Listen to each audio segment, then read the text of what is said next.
Jendela di kamar kosong itu sering kebuka sendiri. Padahal udah dikunci rapet, rambutnya panjang, diem aja gitu di sana.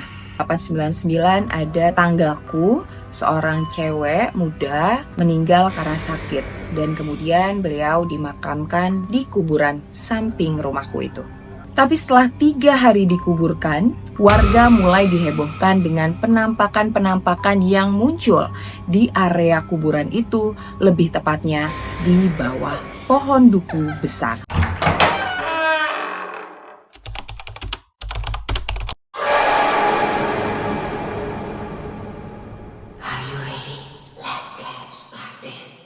Hai all, makasih buat kalian yang udah kembali mampir and welcome back to Kerok Kisah Epik Horor Kamu, Aku, Kita.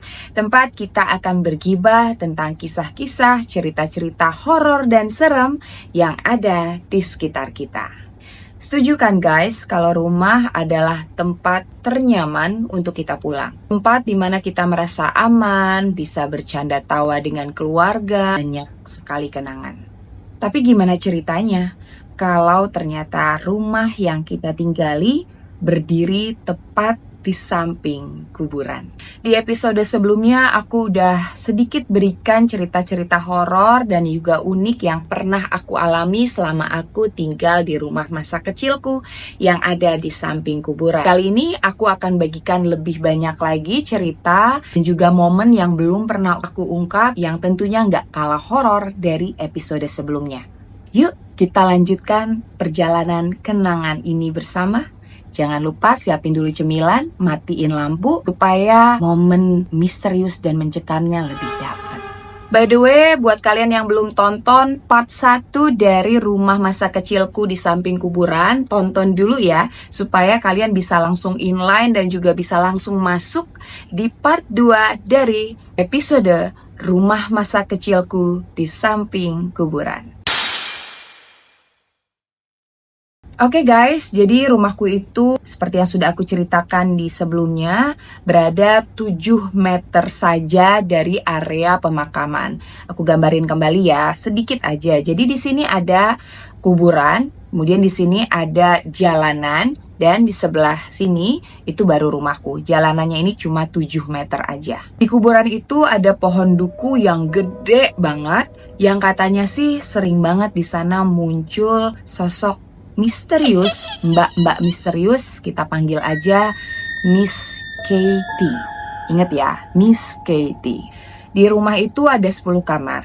3 kamar di rumah depan, 4 kamar di rumah belakang, dan 3 kamar lagi ada di lantai 2. Kamarku ada di rumah bagian depan dan paling depan dari rumah ini. Terus di tengahnya ada kamar mama papa, di belakang ada kamar kosong yang memang cuma ditempati ketika ada tamu yang menginap. Jadi ini aku cerita untuk rumah bagian depan ya. Jadi fokus kita hari ini ada di rumah bagian depan. Kamar kosong yang tadi aku sampaikan itu letaknya persis ada di samping kuburan. Samping ini maksudnya 7 meter tadi ya, terpisah 7 meter saja. Nah, kamar itu serem banget ya karena memang itu jarang banget ditempati, hanya ditempati ketika nenek kakek ataupun saudaraku menginap di rumahku. Nah, sering kosong itulah kejadian-kejadian aneh sering terjadi di kamar itu. Kan kita sama-sama tahu ya, kalau kamar yang jarang dipakai dan ditinggali biasanya memang ditempati oleh makhluk-makhluk yang tak kasat mata. Dan itu terjadi di kamar itu. Salah satu kejadian yang paling sering terjadi adalah jendela di kamar kosong itu sering kebuka sendiri. Padahal udah dikunci rapet, tapi tiba-tiba pagi hari udah kebuka gitu aja. Aku juga sering lihat tirai gorden di kamar itu sering gerak-gerak sendiri, padahal di dalam kamar itu nggak ada orangnya. Dan yang paling bikin serem, sering ada yang ngelihat sosok perempuan yang duduk di bawah pohon duku besar tadi atau malah nongkrong di atas pohon. Sosoknya ini pakai baju putih, rambutnya panjang, diem aja gitu di sana. Kadang pada malam hari, suka kelihatan dari jendela kamar ada sosok yang melintas cepet tuh. Aku ingat 9899 ada tanggaku, seorang cewek muda meninggal karena sakit. Dan kemudian beliau dimakamkan di kuburan samping rumahku itu. Almarhumah ini meninggal sore hari dan langsung dikuburkan malam itu juga. Dan pemakaman selesai sekitar jam 10 sampai jam 11 malam. Malam itu berjalan biasa aja, semuanya normal, tidak ada gangguan sama sekali. Tapi setelah 3 hari dikuburkan, warga mulai dihebohkan dengan penampakan-penampakan yang muncul di area kuburan itu, lebih tepatnya di bawah pohon duku besar. Awalnya dia nangis kayak sedih banget, terus dia tertawa.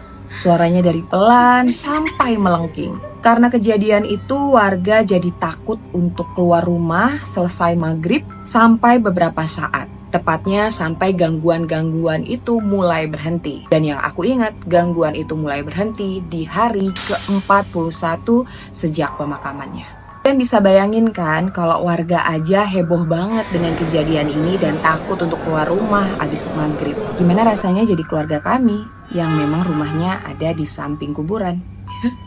Kalau aku ingat, aku takut dan aku kayak nggak mau lagi deh balik ke sana. Oke guys, kita masuk ke cerita kelima. Nah, kejadian ini benar-benar bikin aku trauma kalau maghrib-maghrib sendirian di rumah. Jadi waktu itu mama, papa, dan adikku lagi keluar rumah. Aku berdua sama mbakku ditinggal di rumah.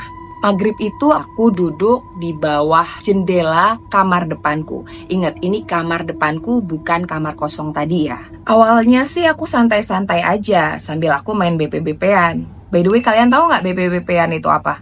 Itu loh, kertas yang bisa digonta-ganti itu loh pakaiannya. Kertas tapi kayak bentuk boneka, ngerti nggak? Semoga kalian ngerti ya. Kalau di tempat kalian namanya apa? Yaudah, balik lagi ke ceritanya. Pas aku asik main BP-BP-an tadi, sambil ngomong-ngomong sendiri, aku dengar kayak ada suara nafas berat dari kamarku, dari jendela kamarku itu.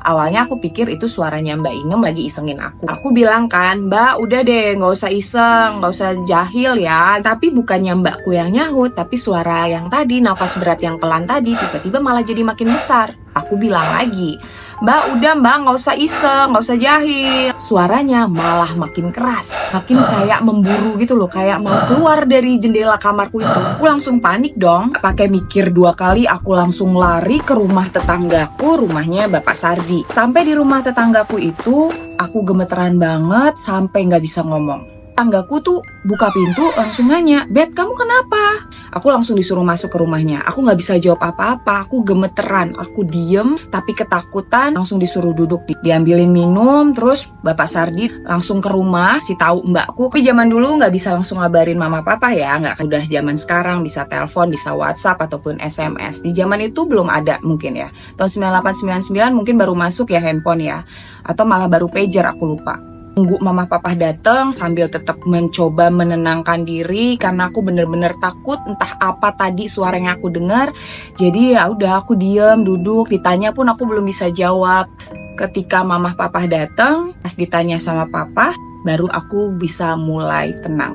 Singkat cerita, akhirnya papa mama datang ke rumah nyamperin aku. Maaf ya pak, kalau Betri ngerepotin, maghrib lagi. Pak Sardi jawab saat itu, nggak apa-apa pak, ini tadi Betri coba ditanyain tapi kok nggak bisa jawab, diem aja, kayaknya takut, nangis. Tadi saya lihat dia lari dari rumah terus sampai ke sini, saya buka pintu, ya saya tanya tetap masih diem, nggak bisa jawab, sampai sekarang pun ini masih diem aja. Makasih banget, Betri kamu kenapa? Kok malah kesini maghrib-maghrib? Aku mulai bisa jawab saat itu.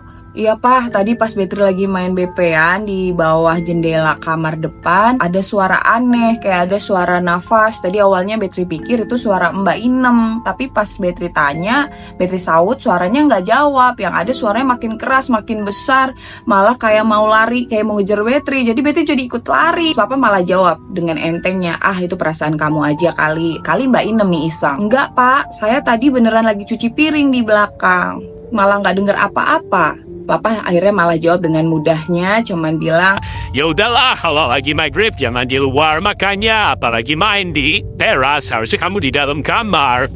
Aduh, enteng ya jawabannya. Oke, masuk lanjut ke cerita ke-6. Ada satu lagi kejadian yang gak pernah aku lupa.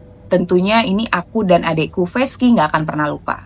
Biasanya setiap jam 1, jam 2 malam, sering banget kedengar suara orang ngaji dari samping kanan rumah yang itu tepatnya adalah kolam ikan. dan gak ada bagian rumah apapun selain kolam ikan di sana. Kalau malam sekitar jam 1 sampai jam 2 pagi, aku sama adekku sering banget kebangun. Dan kayaknya jadi kebiasaan kebangun, padahal gak ada yang bangunin karena kita mendengar suara orang ngaji yang bagus sebenarnya, gak nakutin. Tapi karena kita tahu ini gak ada apa-apa di sebelah dan tentunya gak ada siapa-siapa di kolam ikan itu, ya tentu itu yang bikin kita takut. Kenapa kita takut? Karena kita tahu itu pasti bukan manusia. Ki, lo denger gak? Iya, suara orang ngaji kan, Wo? Iya, itu siapa ya, Wo? Gak tahu. Yaudah kita tidur aja yuk.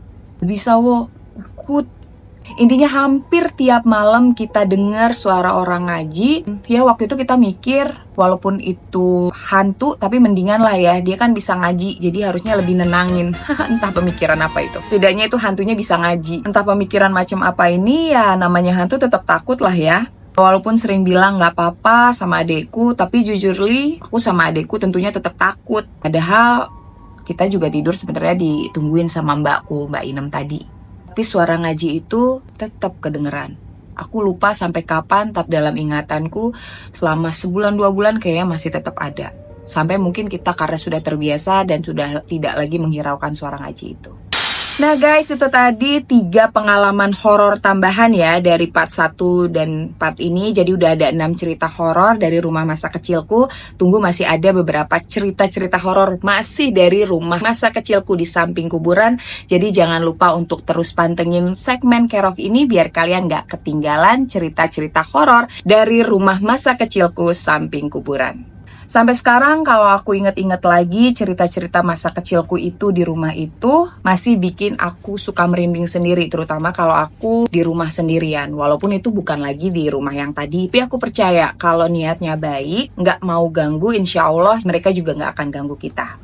Buat kalian yang punya pengalaman serupa, yang tinggal di samping kuburan atau pernah ngalamin hal-hal yang mirip dengan ceritaku tadi, yuk komen di bawah di kolom komentar. Siapa tahu nanti komenan kalian kita bacain di Kerok selanjutnya. Buat kalian yang mau cerita horornya aku bawakan di next episode, kirim cerita kalian ke email kami di kerok R-nya 2 KERROK 053@gmail.com dan tulis subjeknya Kerok _judul cerita kalian. Oke, jangan lupa like, subscribe, dan share cerita ini ke teman-teman kalian yang suka dengerin cerita-cerita horor dan juga nyalain loncengnya supaya kalian gak ketinggalan cerita-cerita horor seru lainnya. Selalu berhati-hati, jangan pernah sendirian, apalagi kalau maghrib. Apalagi kalau ditambah rumah kalian di samping kuburan. Oke, see you, bye-bye.